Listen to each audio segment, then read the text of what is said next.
Today I'm going to show you how to make this delicious bacon cheeseburger meatloaf. This is a family favorites meal, so it's not low carb. You could easily make it low carb if you wanted to use a low carb substitute for the breadcrumbs and for the ketchup. Because it's a family favorite meal, I'm serving it today with these foil packet potatoes, which I'll show you how to make in the next video. So I've got my ingredients assembled. I've got 2 pounds or 1 kilo of ground beef mince. I've got 4 slices of cooked bacon, which we're going to chop. 1½ cups of shredded cheddar or tasty cheese, which is divided. You'll separate ½ cup out from the other. I've got a ½ cup of plain breadcrumbs, 1 egg, and then for our seasonings, we're going to need 1 teaspoon of ground mustard, 1 teaspoon of onion powder, and a ½ teaspoon each of garlic powder, black pepper, and salt. Lastly, we're going to need 1 cup of ketchup. So we'll preheat the oven to, I'm going to go about 180 Celsius or 350 Fahrenheit. So we're going to start by chopping up the bacon into small pieces. Now you can break it up with your hands, you can stack them together and just chop it, whatever works easiest for you. Okay, so in a large mixing bowl, I've already put the ground beef in here. To that we're going to add our chopped bacon, 1 cup of shredded cheese, breadcrumbs, 1 egg, and that's a teaspoon of the dried mustard, and the onion powder, ½ teaspoon of garlic powder,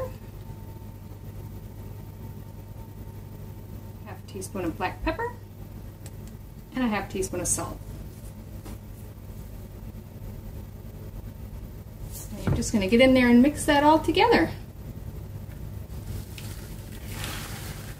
Once you've got it all mixed, you just want to sort of give it into a sort of a loaf shape. And then we're going to go straight into our baking pan. Now if you've got a bread loaf pan, that's fine. Any kind of a pan that you can bake meat in, that's fine. I just happen to have this one that's about the right shape. So I'm just going to shape that, like I say, into a loaf and flatten it just a little bit. Try to get it relatively even across. Okay, the next step is to spread the ketchup over the top. Now as I said, the recipe actually calls for 1 full cup. I'm not sure if that'll be too much, so I'm just going to start with ½ a cup and see how we go. Some of it's going down the sides a bit anyway.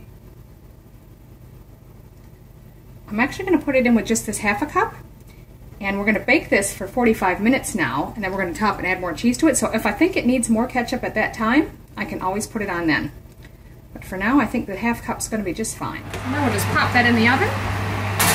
Set your timer for 45 minutes. Alright, the meatloaf's been in for 45 minutes. I'm just going to pull that out. It's really sizzling, and as you can see, the ketchup has stayed on there pretty well. I don't think it needs any more, so I'm not going to try to put any more on at this point. What we're just going to do now is add the extra cheese that we put aside, that extra ½ cup, to the top, and just put it back in for maybe 10 minutes. Okay, so I've got the cheese on there. I'm just going to pop that back in the oven, 5 or 10 minutes. That looks really good. It's only actually been about 5 minutes. As you can see, that's plenty melted. There it is, the meatloaf's all served up. I'm serving it today with some foil packet potatoes, which I'll show you in the next video, which also have bacon in them, so this is a very bacony, delicious meal. Enjoy!